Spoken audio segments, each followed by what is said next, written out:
And we are back with the Hitters Meetings, episode 34, Braves, Twins, and as per usual, I am joined with Coach Ken Anderson. Coach, how the heck are you doing, buddy? I'm doing okay. I get to come home for a few days, so I'm excited to jump on the number 34 HipCoil, which is the Abraham Almonte of HipCoils. Yes, Brave legend who, because of his great or really not so great left field play, we had to go get five outfielders to try to find somebody in the 2021 season, Ryan. That is a that is a blast from the past right there, Ken. No doubt about that. All right, chat. The Braves are rolling into Minnesota kind of a little bit with their tail tucked between their legs. They had a crappy series at home against the Diamondbacks where they didn't hit well. They did not do their homework against those pitchers, and that was obvious, especially in Game 1. But we were able to salvage Game 3 at the very least. We're rolling into the Twins. Twins are not very good this year. Look, I know they're in playoff contention, but that's not really saying a whole lot about the American League right now. I feel like 90% in the American League is in playoff contention right now, and we're in August 16th. So, Game 1, Ken, we're facing Bailey Ober. So, what can you tell me a little bit about Mr. Bailey Ober? Bailey Ober, I was trying to think of what the comp is for a Braves fan to kind of realize. Bailey Ober is a guy who has tremendous potential. He has a good fastball, decent changeup, slider. He kind of relies on those kind of same pitches. I know Ryan's going to break it down for you, so I'm interested how his approach would be. But he's kind of a simple pitcher to me that you kind of know what's coming. It's just trying to hit strikes. He's not going to really nothing about him is going to like blow you off the mound. So I'm interested to see what you say in this video. That one of these pitchers are strikes. So I'm interested to see what you say about Bailey Ober. Well, Ken, you kind of hit the nail on the head right there. That's going to be numero uno is keeping this dude inside the strike zone because at 88 miles an hour with a fastball, Ken, you're not going to get too many guys out in the big leagues inside the strike zone. So let's get into his pitch mix. Fastball, sinker, changeup, curveball, slider, and sweeper. Yes, the slider and sweeper for him are two different pitches. They're not the same at all. Lefties, he is going to attack you with the four-seam fastball at the top of the zone, the changeup down and the way. These two pitches make up 76% of what you're going to see. The other 14% are going to be the sliders, so he's going to try to backfoot you with those guys. And maybe even kind of front door you a little bit, trying to get you looking, so keep your eyes out for that as well. Right-handed hitters, he is going to attack you with the fastball up and away, with the slider and sweeper breaking away from you. And then every once in a while, he'll throw a changeup down below the zone, down and away to try to get you to chase. And then he'll throw the sinker inside just to back you off the plate. So you don't really have to worry about the sinker too much. That's going to be a get off of my plate type pitch. And in my opinion, don't get off the plate. Choke the shit out of it, in my opinion. He has no real tendencies to either side of the plate. It doesn't matter if you're right-handed or left-handed. He mixes up his pitches pretty well. He's the guy that kind of pitches to what he sees and what is hit and what's going on in the count and how he's sequencing there and that at bat. So no real tendency. It's not like when he gets to 1-2, 2-2, he's going to be heavy slider or heavy sweeper. No, he mixes it up pretty well. So righties. Our approach is we're going to be hunting the four-seam fastball changeup window and the hanging breaking ball. I'm going to get to why we're not really worried about the slider away here in just a second. For the four-seam fastball window and the changeup, we want the ball to start middle to the outside corner. The reason why is because this changeup, as you saw in that video, has really good fade back over the plate. So if we're starting, outer third, that ball's breaking in the inside corner. So we really don't want to do that. So you want to get the ball to belt to high thigh in height because if you start it too low, the changeup's going to fall out of the zone and you're going to swing right over the top. The slider and sweeper, yes, we are hunting those. We want that ball to start at us inside off of the plate to the inside corner, and you want it to start above the strike zone to the belt. So he's going to pound the outside part of the plate, so we really want to sit right center field, not get too pull happy. So if the ball starts in that fastball changeup window and it begins to break away, take it because it's going to be a ball. You really got to keep him inside the strike zone, and you cannot expand north you cannot expand to your outside corner, and you cannot expand low, because those are the 3 areas he's going to try to get you out. Keep him in the zone and do not expand. You want him in the upper part of the strike zone because that's where his stuff flattens out. But you can't chase the fastball up above the zone, because as you saw in that video, even Yordan Alvarez got susceptible to that. He chased it and he couldn't hit it. So you got to keep him in the strike zone, guys. Keep him in the zone and keep him up, and you're going to have a lot of success off of him. But if you start chasing stuff, it's going to be like Brandon Pfaadt all over again. Lefties, we're going to hunt the fastball changeup window and the hanging breaking ball. So for the fastball and changeup, we want the ball to start inner third to the outer third, belt to high thigh in height. The breaking ball, we want it to start away off the plate to the outer third, above the zone to the belt. Keep your direction to left center field. Again, keep him in the strike zone. Hunt the mistakes. Don't expand on his chase pitches, because that is how he gets guys out. He gets them to expand. If you keep him in the strike zone, you're going to tear him apart. He doesn't have much that can get you out inside the strike zone. So, Ken, that is what I got on Mr. Bailey Ober. Do you have anything else to add on him? I just got a question. He kind of throws from the same arm slot, Ryan, as a hitter. The same height and kind of same arm slot as Mike Soroka with less stuff. Do you think it helps us that we just faced kind of that same arm slot, same type looking pitcher with less stuff by getting him in back-to-back games? I mean, you can honestly say we got that same pitcher for the last 3 games, 1 from the left side, 2 from the right. So I hope these guys have learned a lesson. It looked like we had better at-bats off Soroka, and Soroka is way better than what Bailey Ober is. I'm sorry, Bailey Ober, but Soroka is way better. So we should have a very successful approach in game plan against him, and the guys should execute it. If they don't execute it, and this is their 4th pitcher in a row that they're seeing like this, I don't know what else to really say. All right, we're moving on to game 2, Ken. This guy's got a funky name, Zebie Matthews. Yes, chat, that's his actual name, Zebie Matthews. What you got on him, Ken? His parents were hippies. He's got a good fastball, and he has a cutter and slider that are kind of nasty. The thing is, he never throws them in the strike zone much, if I remember well, Ryan. And so I think it's kind of similar. You got to get him in the strike zone. I would sit fastball on him, and then as soon as I see the ball breaking away, I would probably spit on it a lot. But you know better than I would. So how do we hit Zebie Matthews? Well, as you can see, the guy does have some velocity behind his pitches. It's not fully like Bailey Ober where it's 88. This guy can't bump it up to the upper 90s. He sits around 95, so that's his average. The rest of his pitch arsenal is a slider, a curveball, a changeup, a cutter, and a sinker. His fastball average is 95, but he can't bump it up there to 97 when he needs to. He's going to attack the right-handed hitters with the 4-seam fastball at the top of the zone, and with the slider and cutters running away from them, so he's going to pitch that a lot on the outside part of the plate. He keeps them honest with the sinker inside every once in a while, and he's going to throw his curveball here and there. The curveball is going to be a pitch that he's going to try to get you to chase below the strike zone. He's going to attack left-handed hitters with the cutter and slider inside, fastball at the top of the zone, and the outside part of the plate, he's going to try to get you to expand with the changeup, and the curveball will be below the zone. So his out pitch is going to be the changeup, in my opinion, against the lefties. The tendencies that I had noticed against him when I was doing my research is cutter seems to be the pitch that he doesn't have a whole lot of control of, and only seems to throw it when he is behind the count just to get an easy strike or get me over strike to getting back inside the count. A lot of the cutters that he had on his pitch plot were right down the middle. So it's either A, he doesn't have control over that pitch and he throws a lot of middle pitches with it, or B, it's the hitter wasn't really looking for it and it kind of surprised him when it moved and he took it because he wasn't looking for it. So it's one of the two. And he hit, for the right-handers, he is slider heavy when he is in a favorable 2-strike count. So 0-2, 1-2 counts, he is noticeably heavier slider in those counts than any others.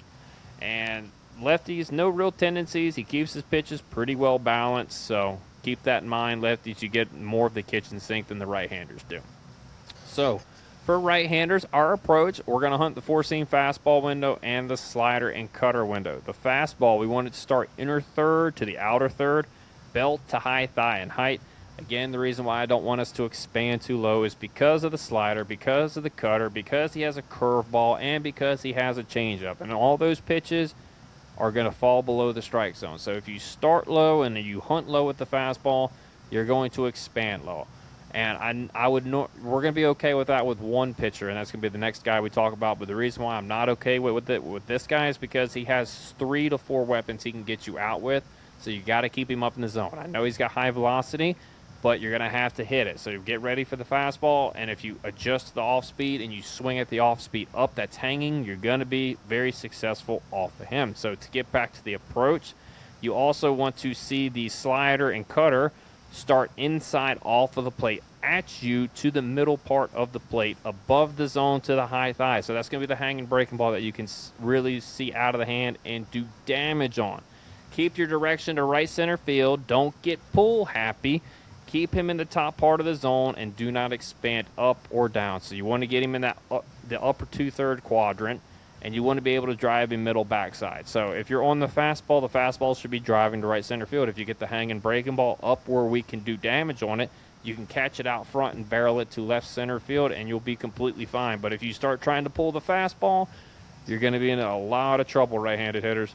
Lefties, we're going to hunt the fastball changeup window and the slider cutter window. For the fastball changeup, we want the ball to start inner third to the outer third belt to high thigh in height. Again, his changeup has pretty good depth, so we don't want the fastball to start too low because then we get susceptible to the changeup.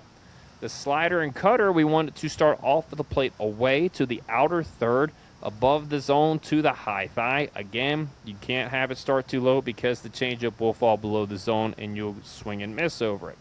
Keep your direction to left center field. Get him up in the upper part of the upper and middle quadrants of the zone. Do not expand up or down, and you will be very successful off him. I know that's a lot, but this is what you got to look at as a hitter. Like, this is what we got to hunt. This is where I got to keep him in the strike zone. This is where I have my chance to be successful. If I do that, if you get one hit, I know that's a little minimum, but if you get one hit that does damage against a pitcher, you had a successful game plan against him that night. So keep that in mind. But our game plan, our goal is to do obviously more damage than just one single hit. We obviously want to score a bunch of runs. So, Ken, that is what I got on Mr. Zebie Matthews. You got anything else on him? You know, Target Field is an interesting ballpark. The ball carries well, and it really carries well to right field. And so if our right-handed hitters will use your approach, there's a chance we can hit some home runs off of Zebie if we'll catch his fastball, like you said, and drive it middle backside. We're looking at you, Ronald Acuna, and Austin Riley. You have a chance to hit a home run. So hopefully they'll have that approach. Hopefully they talk to Josh Donaldson before they come to Target Field, because Josh Donaldson loved hitting in Target Field and made that very known. That's why he signed to go to the Twins, because he loved that ballpark to hit in. So moving on to Getaway Day, and that is their best pitcher in Game 3, Ken, Mr. Taj Bradley. What you got on him? Taj is an interesting pitcher. We're approaching the Brandon Fall kind of category here, and the fact of when he's on, he can be tough. We saw that with Brandon Fall. When he's off, he hangs his off speed, and he's very hittable. To me, is swing at strikes, and hopefully we have learned from the piss poor performance against Brandon Fall to make Taj Bradley throw strikes and get him into counts. That's my feeling on Taj. He will be, to me, the best of the three pitchers that we face this series. Yeah, no doubt. He's got the best stuff, in my opinion, of the three starting pitchers that we're going to face in this series. And he's always had really good potential, even when he was with the Rays. He just never really put it together. So, getting to the repertoire, we have a four-seam fastball, splitter, curveball, and what he calls a cutter.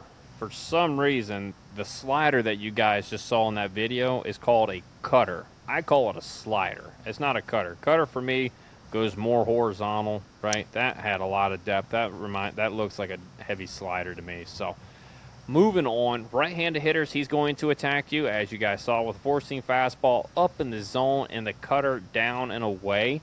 He will mix in a split and curveball in 2 strike counts.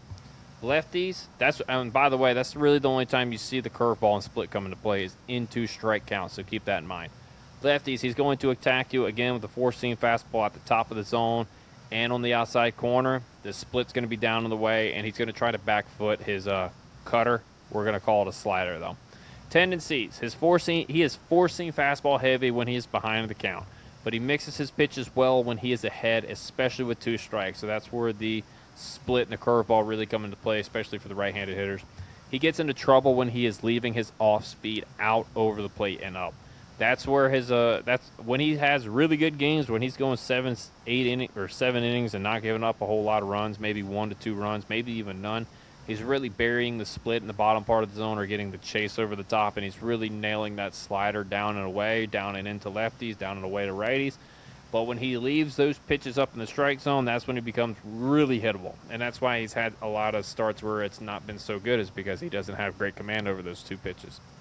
So, righties, we're going to hunt the 4-seam fastball and the cutter slider windows.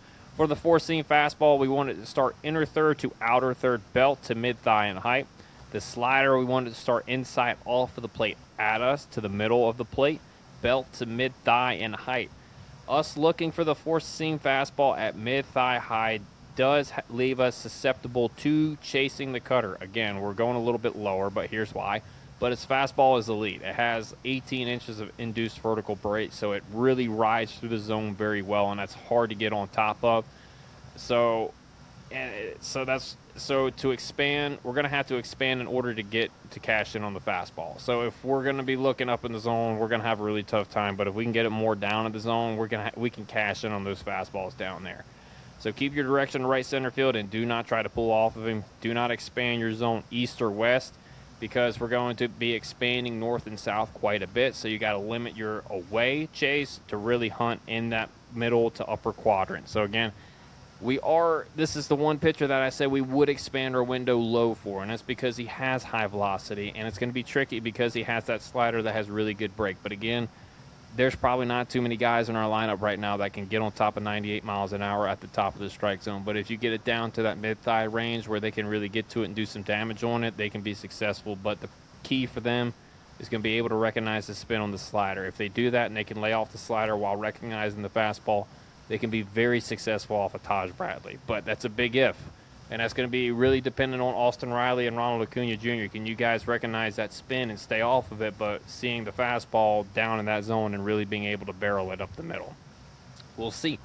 Lefties, our approach, we're going to be hunting the 4-seam and split window and the slider window. For the 4-seam fastball and split, we want the ball to start inner third to outer third belt to high thigh in height.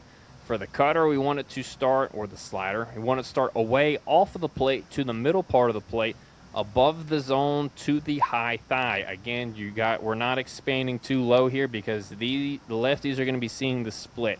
And if you start at the mid thigh, it's going to be a whole lot harder to read that split spin than if you get it up in the strike zone.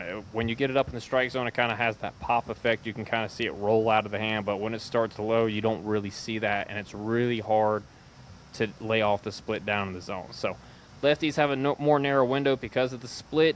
Going to have to keep him in the middle to upper quadrants of the strike zone and do not expand low. Keep your direction to left center field, and for righties, keep it to right center field. And if we do this, Ken, I think we can have a good day at the plate, but it's really going to be depending upon how his off speed is. Do you have anything else on Mr. Taj Bradley? No, I mean it's a good report. The interesting thing with Taj is that I want to challenge the Braves hitters is he's going to pitch against Chris Sale, and for whatever reason, we crap the bed every time Chris Sale pitches. So let's try to help Chris out and get some runs in this game. 100%. I couldn't say it any better. My guy, Chris Sale, gets no run support, which I get it. He's facing a lot of number ones, but come on, guys. You can at least score a couple runs here. All right, we're moving on to their bullpen. We have a familiar face that got traded from the Mets over there, Ken. And I was looking at the other lefties inside their bullpen. As I said earlier, their lefties are terrible. Taylor Rogers been terrible. The other lefty that's in that bullpen, terrible. A.J. Minder's their best option as lefty.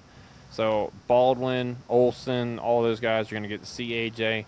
What you got on our old buddy A.J. Minter? Well, we know him. I mean, he still has a good fastball, and that cutter that he tries to really bury in on right-handed batters and throws to left-handers is his go-to pitch when he gets in trouble. That's a horrible strike call, by the way, if you're watching on video. But AJ's a tough ride, and he's having a good season. So good for AJ, and it's good to see him. Let's hope he has just a little hiccup this series.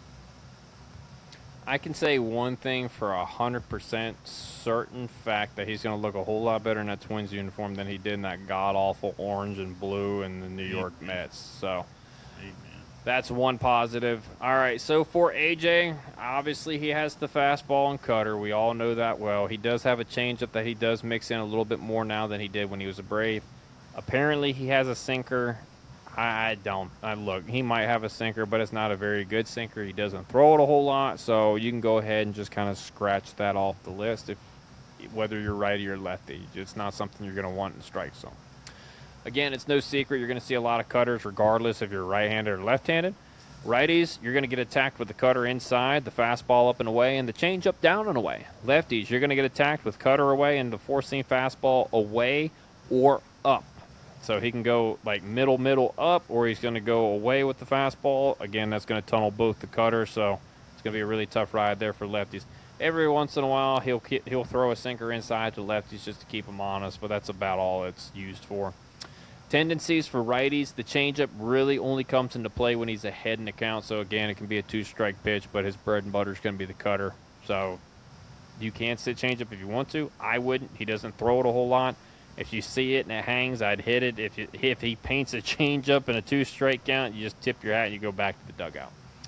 Righties, our approach, we're going to be hunting the four-seam fastball and cutter window, and you can also hunt the four-seam fastball changeup window. Let me explain. For the four-seamer and cutter, we want the ball to start in the up and away quadrant. Yes, you want it to start in that up and away quadrant, because if it's a fastball, it's going to stay right there. And if it's cutter, it's going to come back over into the middle part of the plate where you can barrel it up with the bat and really have a nice fun time. If you see the ball start fading away, if it starts in that window, you take it, because that's going to be the changeup. For the fastball and changeup window, we want the ball to start inner third to the middle part of the plate and belt to high thigh and height. If the ball begins to break inside and starts in that window, you take it, because it's going to be the cutter. So keep your direction to the big part of the field and right center field. Don't get pull happy. You're going to be very successful off A.J. Minter. But if you start chasing the ball that's coming too far in or the ball that's going too far away, it's going to be very, very difficult for you to have success. Lefties, you're going to hunt the cutter and the four-seam windows. For the cutter, we want it to start at us inside off of the plate to the inner third, belt to mid-thigh and height. For the four-seam fastball, we want it to start inner third to the outer third, belt to mid-thigh and height. I know the four-seam fastball and cutter are very similar, but again, if the ball starts middle and away and begins to break away, take it. It has no chance of being a strike. It's going to be the cutter. So again, if you keep your direction to left center field and you're not worried about trying to pull the ball, you should be able to recognize this cutter spin. If it starts in that fastball window, you should be able to take it. But if it starts at you or in the inside part of the plate and it starts breaking away, that's one that you can cash in on. So Ken, that is what I got on Mr. A.J. Minter. Do you have anything else on our old friend? No, we have actually hit him a little bit this year, so hopefully we'll hit him in this series. And moving on to this reclamation project that is the Minnesota Twins closer, and that is not any disrespect. This cat bounced around a lot last year, and then he landed in Minnesota this year, and apparently he's made some change to his pitch repertoire that's really helped him out. He became a guy who was barely staying on in the league to a guy who's become a closer, Ken. His name is Yoandry Gomez. What do you know about this guy? Harley, you need to. I had to talk to you about it before the thing, so I'm just interested in what you had to say about him.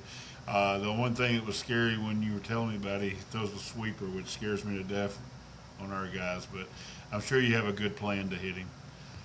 I'm going to let the video play a little bit longer so you guys get to take a look at him, because it was the guy that I didn't even know existed or played Major League Baseball. So let's go ahead and get to the pitch mix a little bit before we go in here and talk about before we cut the video. So his pitch mix is a four-seamer, a sweeper, a cutter, a changeup, and a sinker. So right-handers, you're going to get attacked with the four-seam fastball up and away with the cutter and sweeper running away from you. The sinker will be thrown inside to help keep you to keep them honest and off of the plate here and there, but he's not going to try to get you out, and that's not really a pitch you want to be concerned with. So don't worry about it, and really don't. If it comes inside, just take it. Lefties, you're going to get attacked with the four-seam fastball up and away, with the cutter and sweeper going back foot on the inside part of the plate.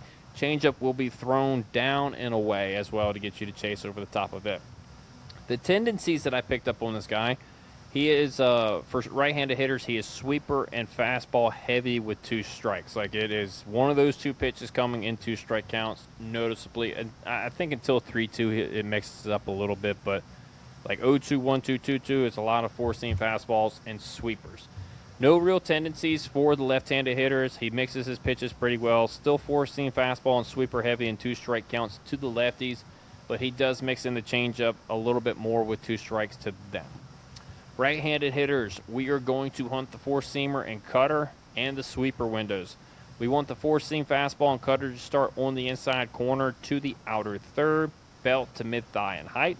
The sweeper, we want it to start inside off of the plate at us to the inside corner, belt to mid-thigh in height. Keep your direction to right center field and do not expand away. Keep him on the plate.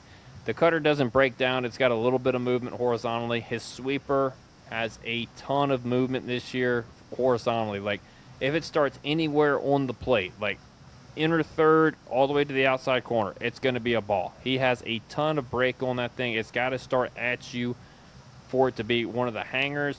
It also needs to start on the inside corner at the very most in order for it to be a strike. So keep that in mind. Lefties, we're going to hunt the same windows, and you're going to tip your cap if he dots a changeup down and away. We're just not going to be worried about that. We want the fastball and cutter to start on the outside corner to the middle part of the plate, belt to mid-thigh in height, and the sweeper, we want it to start outside off of the plate outside off of the plate to the outside corner, belt to mid-thigh in height. Keep your direction to left center field. Do not expand off of the corners. Keep him on the plate, and you should have a lot of success. So, Ken, that is what I got on Mr. Yoandry Gomez. Do you have anything else? No, I mean, I'm interested to see how he pitches. Like I said, I'm with you. I didn't even realize he was. I knew their bullpen had struggled, and they were just kind of trying to find somebody. So good for him that he's found his career here in Minnesota.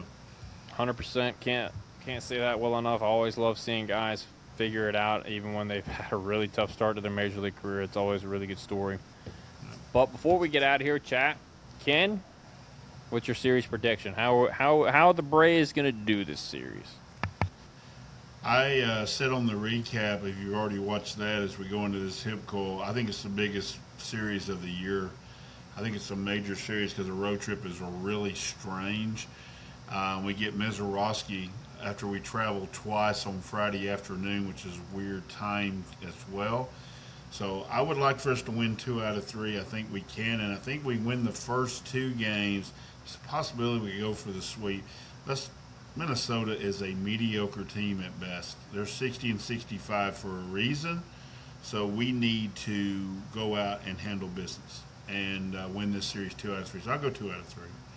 I'm 100% with you. I'm 2 out of 3. Again, you need to go in there with that mindset. This is a team that we got to win 2 out of 3. It's a losing team this year. I don't care if they're in playoff contention or not. 90% of the American League's in playoff contention right now. That's just how bad the American League is. So go ahead and handle your business. Win 2 out of 3. Try to go for the sweep. If you don't get the sweep, it's okay. You won 2 out of 3. But, Ken, who's going to play a big role this series? Who is going to be your series MVP? This offense drives me crazy. You never know. There's such a good offense to have these flaky little things they had at the Diamondback series. The Yankee series is I don't worry about that. That's 3 great pitchers. I'm going to go Drake Baldwin. Drake's going to finally get off the snot and finally hit a home run. This is a home run hitter's park. Not a tremendous one, but they're above average home run hitter's park. Drake Baldwin. Going to hit a home run. Be my pick to click. I like that. Can't argue with it. I'm going to go with the little engine that could. The guy who really needs to get going. The guy who's had a 500 OPS for the last couple of months. Mr. Ozzy Albies, I need you to be beautiful. I need you to get out of this little schneid that you're in right now. You need to start hitting the ball with some authority and not just flailing at it. Go up there with an approach. I know you're going to be chasing the ball a little bit, Ozzy. I get that. You're a free swinger. But, man, can you put your ass behind it one time and just stop flailing at it, please? Because you got a lot more power if you stay behind the baseball. That's all I'm asking, buddy. So, with that being said, Ken's pick to click is in. My pick to click is in. And with that, we are out of here. See you guys in the next one. You know what, boys? You guys are going to be world champions for the rest of your life.